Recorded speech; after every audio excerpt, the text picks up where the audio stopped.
নিরামিষ দিনে আর গরম ভাতে এই রেসিপি থাকলে আশা করি অন্য কিছুর প্রয়োজনও পড়বে না।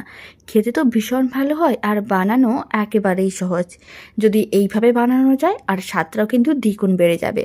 প্রথমে আমি কচু শাকগুলোকে ভালো করে জল দিয়ে ধুয়ে তারপরে কিন্তু জলটা শুকনো করে সেদ্ধ করে রেখেছিলাম।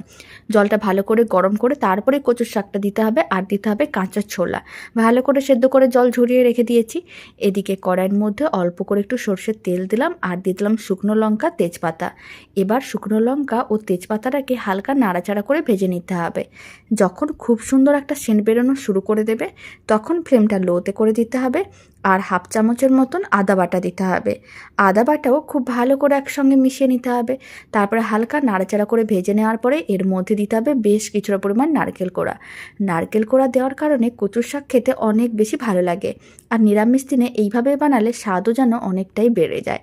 এখন দিয়ে দিলাম অল্প করে একটু লঙ্কার গুঁড়ো আর দিলাম হলুদ গুঁড়ো।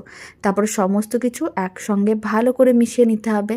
প্রায় 2 থেকে 3 মিনিট এইভাবেই কিন্তু সমস্ত কিছু একটু নাড়াচাড়া করে নিতে হবে, যাতে সমস্ত কিছু একটু ভাজা ভাজা হয়ে যায়। যখনই সমস্ত কিছু বেশ ভাজা ভাজা হয়ে আসবে তখন সেদ্ধ করে রাখা কচুর শাক আর দিতে হবে ছোলা। এবার এর মধ্যে আমি দিয়ে দিচ্ছি স্বাদ অনুযায়ী লবণ আর স্বাদ অনুযায়ী চিনি। তারপর সমস্ত কিছু একসঙ্গে ভালো করে মিশিয়ে নিতে হবে।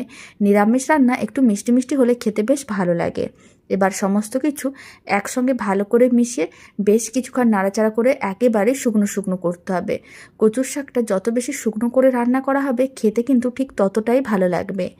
এই সময় কিন্তু আপনারা চাইলে ঘি দিতে পারেন, তবে ঘিটা আমি একটু শেষের দিকে দেবো। এতে কচুর শাকের মধ্যে ঘিয়ের একটা গন্ধ থাকবে আর নিরামিষ রান্নায় ঘি দিলে খেতেও কিন্তু বেশ ভালো লাগে। নিরামিষ দিনে আপনারা যদি বাড়িতে এইভাবে কচুর শাকের রেসিপিটা বানিয়ে থাকেন তাহলে কমেন্ট বক্সে জানাতে একেবারেই ভুলবেন না খেয়ে আপনাদের কেমন লাগলো। এবার অল্প করে একটু গরম মশলার গুঁড়ো আর বেশ কিছুটা পরিমাণ ঘি দিতে হবে। তারপরে ভালো করে মিশিয়ে 2 থেকে 3 মিনিট নাড়াচাড়া করে নিতে হবে। যখনই কচুর শাকের সেদ্ধ হওয়ার পরে পুরো জলটা শুকনো হয়ে গেলেই তার বুঝে নিতে হবে দারুণ স্বাদের নিরামিষ কচুর শাক একেবারেই রেডি। বাড়িতে বানিয়ে দেখতে পারেন, ছোট থেকে বড় যে কেউ খুবই পছন্দ করবে।